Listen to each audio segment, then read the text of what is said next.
Hello my dear friends, welcome back to zaaras homely dishes.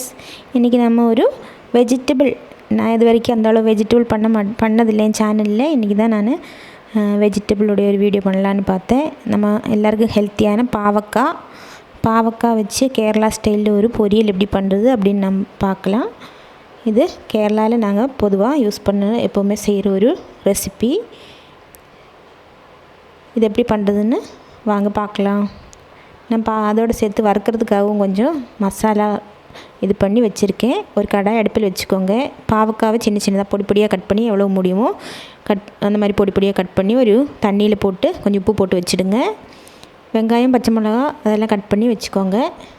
நான் இன்றைக்கி coconut ஆயிலில் தான் செய்கிறேன். கோகனட் ஆயில் போட்டுட்டு கொஞ்சம் நிறையாவே கடுகு, கருவேப்பிலை மட்டும் தான் தாளிக்கிறதுக்கு போட போகிறேன். நாங்கள் அவ்வளோதான் யூஸ் பண்ணுவோம். அங்கே தாளிக்கிறதுக்கு சின்ன வெங்காயம் இருந்தால் கூட ஃபஸ்ட்டு கொஞ்சம் யூஸ் பண்ணுவோம். பெருசாக இருந்தால் ஒரு வெங்காயம் இல்லைன்னா 2 வெங்காயத்தை கட் பண்ணி எடுத்துக்கோங்க. பாவக்காய்க்கு கொஞ்சம் ஈக்குவலான அளவு வெங்காயம் இருந்தால் தான் நம்மளுக்கு அந்த கசப்பு தெரியாமல் இருக்கும். கொஞ்சம் கல்லுப்பு நான் சேர்த்துக்கிறேன். இது இல்லைன்னா 2 இல்லைன்னா 3 நிமிஷம் மட்டும் இந்த வெங்காயத்தை நாம் வதக்க விட்டுடலாம். பச்சை மிளகா ஒரு 3 இல்லைன்னா 4 எடுத்திருக்கேன். பச்சை மிளகா மட்டும்தான் இதுக்கு காரத்துக்கு நான் யூஸ் பண்ணுறது.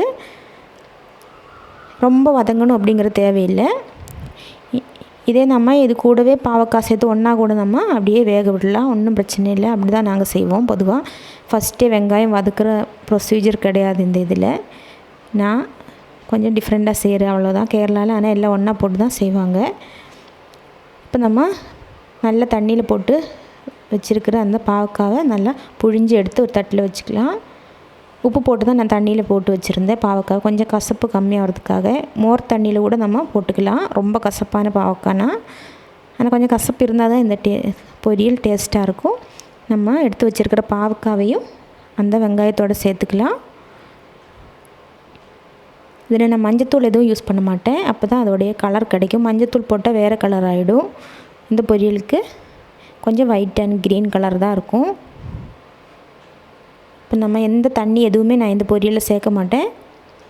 இப்போவும் கொஞ்சம் உப்பு வேணால் சேர்த்துக்கலாம். நான் கல்லுப்பு தான் இப்போ எல்லாம் பொதுவாக யூஸ் பண்ணுறது. நீங்கள் பொடி உப்பு அப்படின்னாலும் யூஸ் பண்ணிக்கோங்க.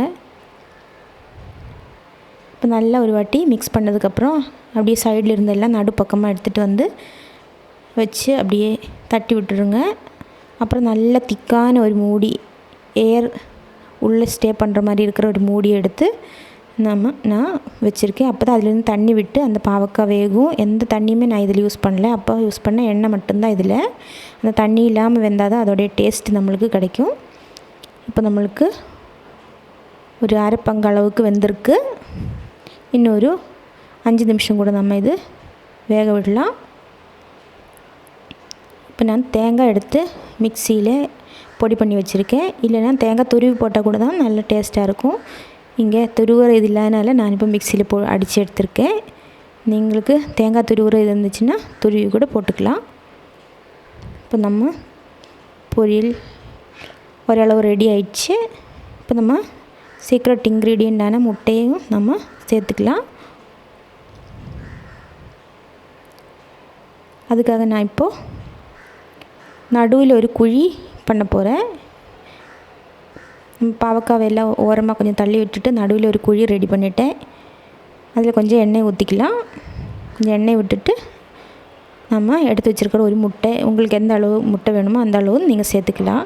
குழந்தைங்களுக்கெல்லாம் கசப்பு இல்லாமல் நம்ம பாவக்காய் சாப்பிட வைக்கணுன்னா இது ரொம்ப நல்லாயிருக்கும், ரொம்ப டேஸ்ட்டாகவும் இருக்கும். பாவக்காய் பிடிச்சவங்களுக்கு இந்த டிஷ் ரொம்ப பிடிக்கும். இப்படி உடச்சி விட்டுக்கோங்க முட்டையை. இப்படி உடச்சி விட்டுட்டு நம்ம ஒரு மூடி போட்டு ஒரு 2 மினிட்ஸ் நம்ம வேக விடலாம்.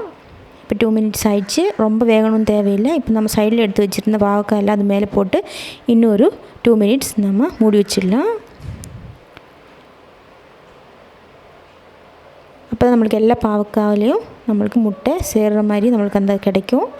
இப்போ நம்ம அந்த முட்டை வெந்துச்சு. இப்போ எல்லா இடத்துலையும் நல்லா ஸ்ப்ரெட் ஆகிற மாதிரி நல்லா மிக்ஸ் பண்ணி விட்டுக்கோங்க. அவ்வளோதான், நம்ம பாவக்காய் ரெடி ஆயிடுச்சு. உப்பு செக் பண்ணி வேணும்னா நீங்கள் சேர்த்துக்கலாம். பாவக்காய் முட்டை பொரியல் நம்மளுக்கு ரெடி ஆயிடுச்சு. எல்லோரும் ஒரு வாட்டி வீட்டில் ட்ரை பண்ணி பாருங்கள். நிறைய பேர் செய்கிற ரெசிப்பியாக கூட இருக்கும். இது வரைக்கும் என் சேனல் நீங்கள் பார்க்கல, சப்ஸ்கிரைப் பண்ணலைன்னா சப்ஸ்கிரைப் பண்ணிக்கோங்க. முன்னாடி இருக்கிற வீடியோ எல்லாம் பார்த்து சப்போர்ட் பண்ணுங்கள். தேங்க்ஸ் ஃபார் வாட்சிங். அப்போ அடுத்த வீடியோவில் பார்க்குற வரைக்கும் பாய்.